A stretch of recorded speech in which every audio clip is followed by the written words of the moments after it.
சிவகங்கை மாவட்டம் காரைக்குடியில் வள்ளலார் தினத்தன்றும் தடையை மீறி செயல்பட்டு வந்த இறைச்சி கடைகளிலிருந்து இறைச்சிகள் பறிமுதல் செய்யப்பட்டுள்ளது. இதுகுறித்த கூடுதல் தகவல்களை செய்தியாளர் ஆரோக்கியசாமி வழங்கிட கேட்கலாம். ஆரோக்கியசாமி, இந்த நடவடிக்கை தொடர்பான விவரங்கள் என்ன?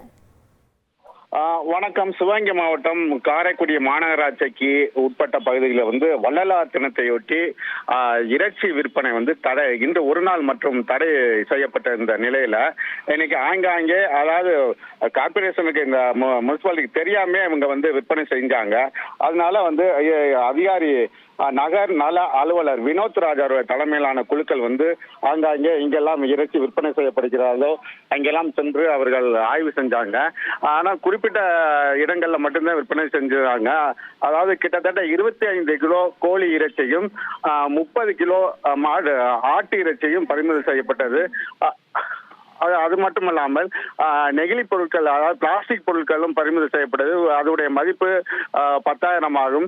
ஆனால் இருப்பினும் ஆங்காங்கே இந்த இறைச்சி விற்பனையாளர்கள் தங்களை வீட்டுகள் வழியாக வைத்து போன் மூலமாகவும் தெரியாமல் விற்பனை செய்து விற்பனை செய்து கொண்டுதான் இருந்தார்கள். இவர்களால் முடிந்தவரை தடுத்து இந்த நடவடிக்கையை எடுத்துள்ளார்கள். உங்களுடைய தகவல்களுக்கு நன்றி ஆரோக்கியசாமி. செய்திகளை உடனுக்குடன் தெரிந்து கொள்ள உடனே சப்ஸ்கிரைப் பண்ணுங்க.